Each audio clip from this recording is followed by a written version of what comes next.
Hi you guys, I'm back today with another Flashback Friday. I don't know what's up with the jazz hands, but Flashback Friday. And today I'm going to be doing a very special one because I am actually collaborating with someone that I really enjoy watching here on YouTube. Her name is Jennifer E. Makeup. That's her YouTube channel name, and she has some of the most fun first impressions. I really enjoy watching them. I feel like she does some of the most thorough reviews of items, and I find that to be really helpful. I also like that she's not afraid to make mistakes on camera. Like just recently I watched a video where she tried out a foundation and it wasn't quite the right shade, but she rolled with the punches, and I love that. Like, I just felt like that was such a kindred spirit moment because I constantly grab stuff that's not the right shade for me, and I'm just like, we're gonna cover it. I feel like Bob Ross a little bit when I'm doing my makeup because I'm like, I'm just gonna go ahead and cover up this incorrect foundation shade with some more bronzer and then some extra blush. So, in any case, I'm gonna link her down below. We are both doing looks with the Glamlite Street Taco palette today, and I'm really excited because while this is a Flashback Friday video, this is actually a new palette to me. I got it on sale, and I haven't had a chance to use it, which is ridiculous. But today was that day, and it's a very special day. And we had no parameters for our looks. I told her to just be as creative as she wanted to be, do whatever she wanted to do, and that's exactly what I did. I'm really excited to see her look. I'm sure it's going to be beautiful. She's definitely very creative with her looks, and I enjoy watching her videos, and I think you will too. Jennifer, thank you so much for collaborating with me on this video. I cannot wait to watch yours. Your videos have brought me many hours of camaraderie, which is greatly appreciated because I am a fairly, like, isolated and lonely-ish person. That's really, I sound so sad. Where's the smallest violin in the world? In any case, let's talk a little bit about this palette. This palette right here is only $22. Like, $22. And personally, I really love the colors inside. I'm gonna go ahead and open it up for you guys. At first glance, I was kind of like, when I first saw this palette, I originally was like, I really love the greens, of course, because you know how I roll. I was like, hey girl, how you doing? But then I was like, I don't even know how I can make these other shades work.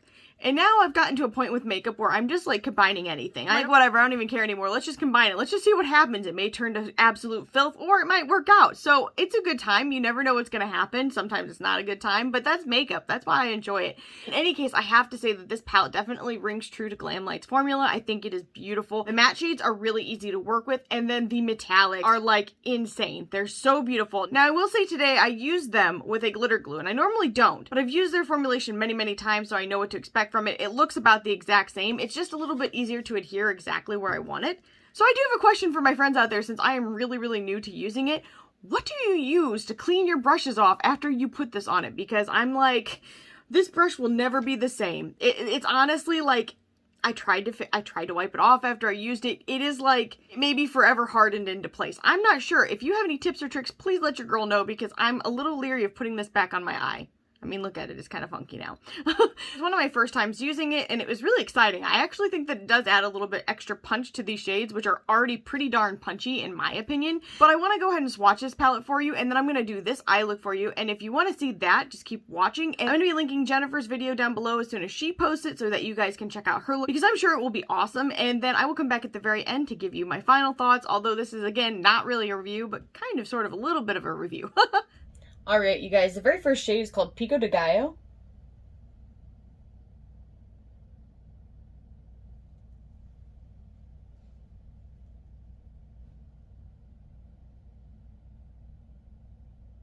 It's kind of a red-based duochrome orange to gold. It is so beautiful. Like, if a Flamin' Hot Cheeto was an eyeshadow, and also shimmery, this would be it. The next shade is called Limon.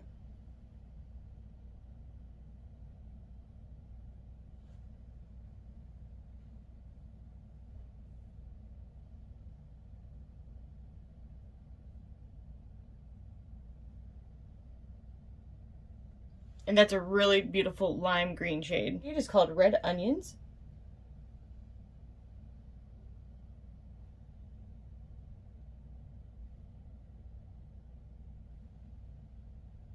Okay, this palette is really making me want tacos.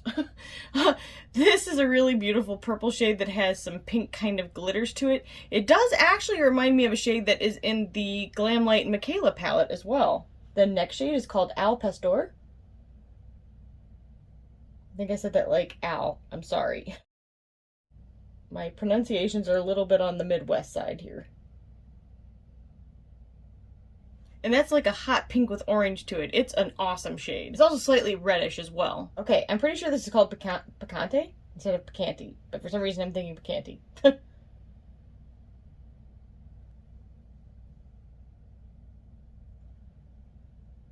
And that is the exact shade of leftover Cheetos on your fingers. The next shade is called Guacamole.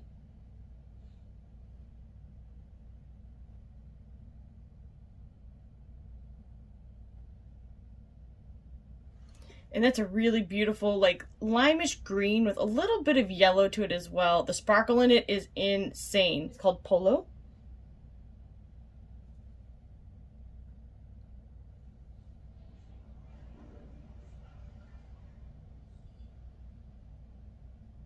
I'm pretty sure polo means chicken, and I've got to say, if I ever get chicken that's this color, I will be a little concerned. This is like a baby poop brown shade, and I am here for it. Or it's like brown with a little bit of orange and yellow undertone to it. It is called Carnitas.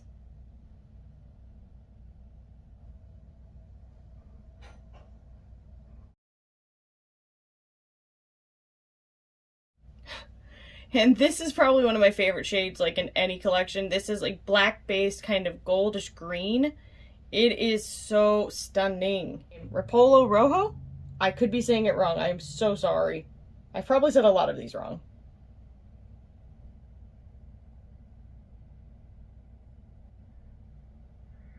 Really nice fuchsia shade.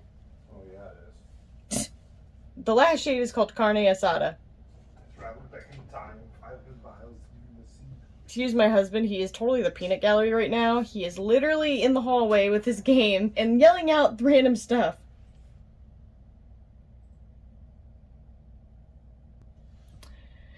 And this right here is very much like that Pat McGrath quintessential shade, except for this has a little bit more of an orangish red undertone to it. It is really pretty. My husband is very sad that he's about to get cut from this episode because he keeps saying inappropriate things. Anyway, this is the whole palette, and it is just so beautiful. I am really happy to have had a chance to actually use it, and I'm sad that I don't get to use it more, to be honest.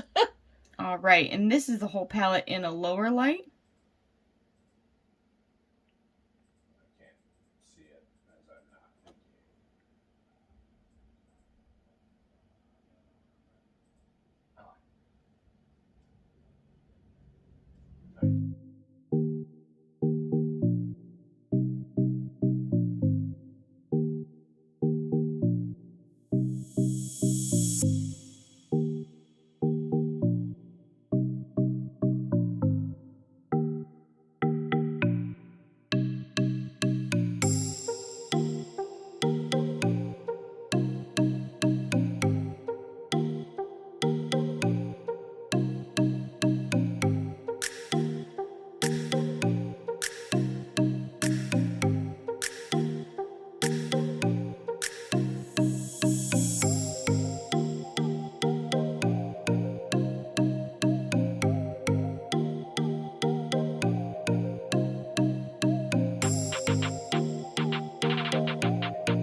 Alright you guys, I'm back and I want to give you my final thoughts. Again, this is not technically a review video, but I just want to give you a little bit of information just in case you were curious. This is the Glamlite Street Taco Palette. There is actually a bigger taco palette, but this is what you guys chose on the poll that I did on Instagram, and this palette is only $22. The packaging is cute, but here's my thought. Like, I like stuff that's easy to store. So personally for me, I like stuff to be squared off. That's just, or rectangular, you know, either one. If everybody could just get on board with one uniform palette shape, that'd be super. Let's just go ahead and do that, just like sizing with jeans. I'd love to see that happen in my lifetime. It will never come to pass. And then the inside looks like this. It is a beautiful kind of punchy summery type of vibe. I really enjoy it. And I think that if you like the colors in here, you will absolutely not be disappointed with the actual performance of these shadows because they are fantastic. The mattes are really easy to work with. The metallics are just like phenomenal. Now, today I did use a glitter glue, but I have to say I've used Glamlite plenty of times without it, and it looks just as impactful. It's just a little bit easier to get it specifically where I want it. I definitely feel like what I was doing was a lot more precise today, even though I'm kind of like the least precise person you're probably ever going to watch on here.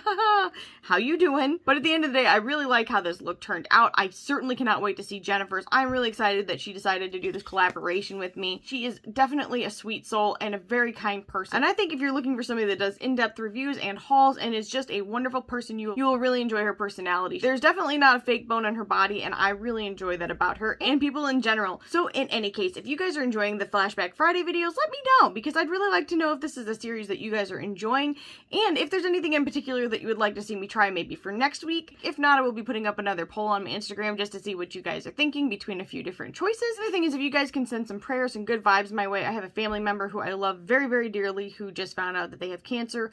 They did actually go in for surgery today to have it removed, but we won't know more until the next few days and probably more visits in the future, and I would just appreciate it very much because I love him dearly and genuinely this world is better with him in it. So, and any positive thoughts and good vibes are much, much appreciated. In any case, I really hope that you enjoyed this video. If you did, make sure you leave a comment down below, like this video, subscribe, and ring the bell for future updates, and I'll see you guys in the next one. Bye guys.